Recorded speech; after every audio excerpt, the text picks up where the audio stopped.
Hello, and welcome to week 2 of our small group series titled Unhealthy.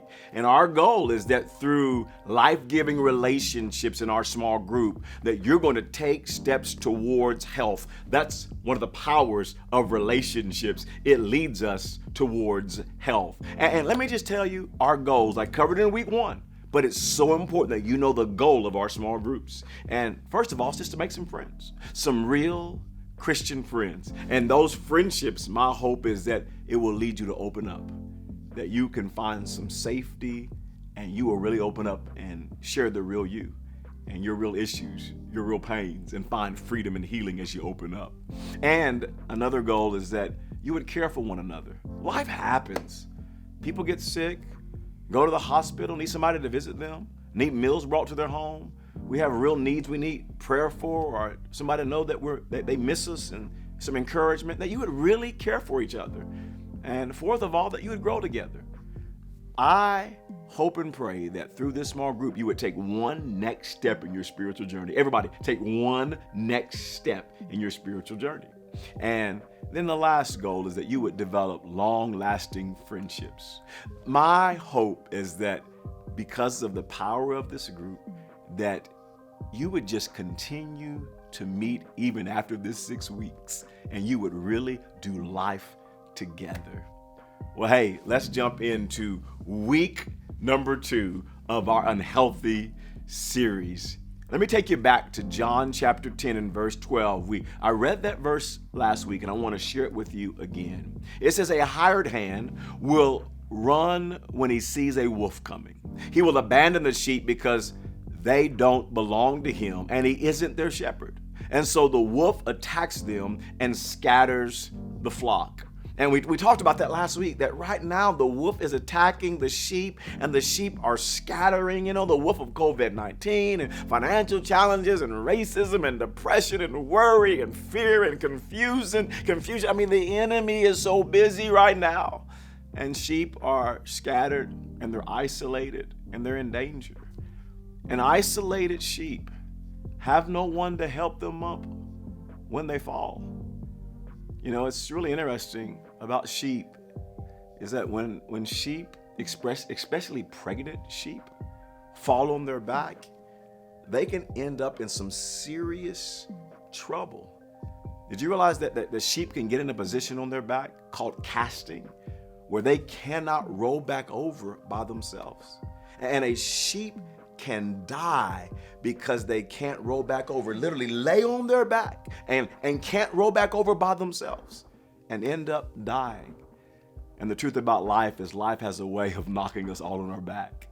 Sometimes it's a messy divorce or a breakup of a relationship that knocks us on our back. Sometimes it's a stupid decision that we made and it knocks us on our back. And sometimes it's a betrayal of a friend or a loved one, and we end up in pain and anger and bitterness, and it knocks us on our back. Sometimes it's a financial challenge or a singleness challenge or a work challenge that knocks us on our back. Life has a way, at some point or another, of knocking us all on our back. And Ecclesiastes chapter 4 and verse 9 through 10 says, 2 are better than 1, because they have a good return for their labor.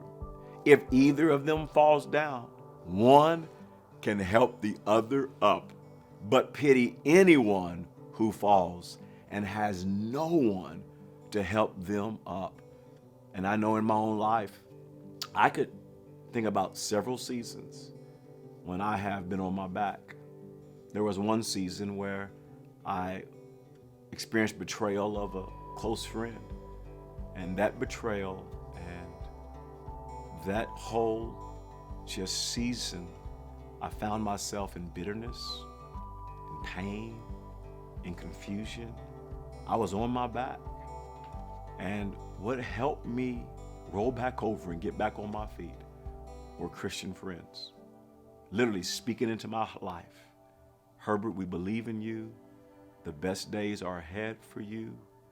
Hey, Herbert, you got to get back up. You can't stay wounded. And I'm telling you, I had friends that pulled me through that season, and I'm back up following God, leading strong, because two really are better than one. And when we fall down, we need people to pick us back up. I want us to talk about this today because it's such a powerful subject for all of us to become more healthy, that we would have people that could help us back up. And the first question, there's a few questions I want us to answer today and really have some discussion around. And the first is this: would 3 or 4 of you tell us about a time that something happened in your life and it knocked you on your back? I mean, it just hit you hard and you found yourself on your back, tired, injured, wounded, felt like you could not make it. And in what ways did this time in your life cause you to become unhealthy? You know, like I told you, for me, I became bitter. I was in pain. I was trying to isolate. I became unhealthy in that season in my own life. When's the time that you've become unhealthy because life knocked you on your back? And what did that look like for you? Hey, would 3 or 4 of you just jump out there? Somebody start the conversation, and 3 or 4 of you talk about that. And let's grow together as we share our experiences. I'll be back in just a moment.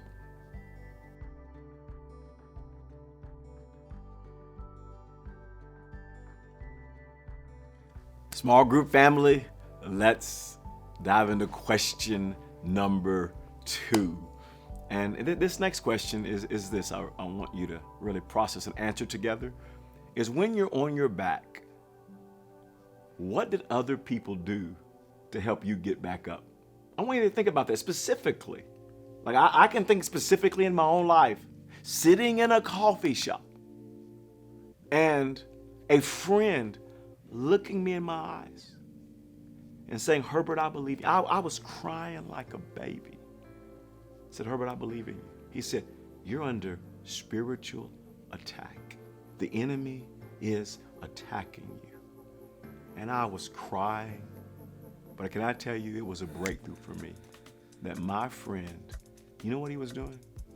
He was helping me get back up because I was down and I was hurting. When were you on your back? And what did other people do to help you get back up? Hey, jump out there. This is so important. Somebody needs what you have to say. It's going to encourage them. Hey, answer that question there, small group.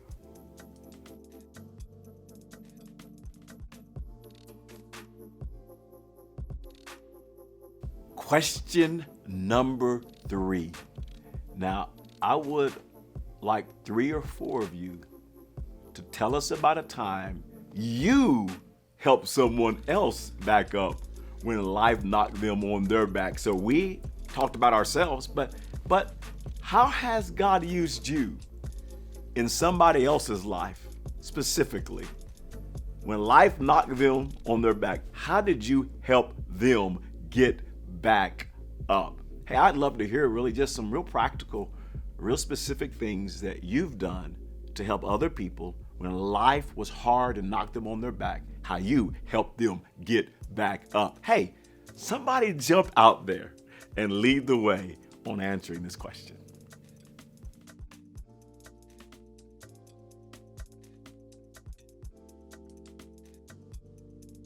Our last question for today, and this is a really, really personal question. And the question is this: is there someone in the small group today that's on their back? Is there someone today that you would say, "Wow, I find myself where life has knocked me on my back. I'm right there today"? And as a small group, we want to pray for you and help you get back up. I know that this can be really vulnerable. I know it's not always easy. But can I tell you, I'm so grateful when I've been on my back that I opened up and I shared. Because you know what? When you share, it's not because you're weak. When you open and share what you're struggling with, it's actually because you're strong. And today, if you're on your back, would you let the small group know? Because the small group wants to be there for you and help you back up and pray for you. Hey, right now, open up and share with the small group, because you're going to get back up.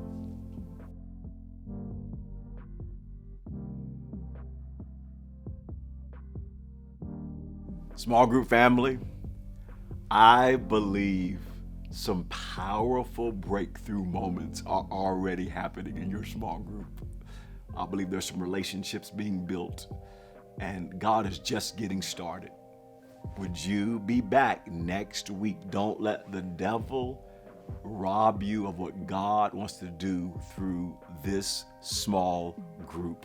And so I know you may have already prayed for one another, and that's awesome. But be sure to take some prayer requests, and you all pray throughout the week. Check on each other, send a text, follow up, and hey, let's stay connected. It's so important. And I'm looking forward. I've got some really powerful things on my heart that's going to help you and your small group continue to grow closer to the Lord. Hey, I look forward to seeing you next week for week 3 of our Unhealthy Small Group series.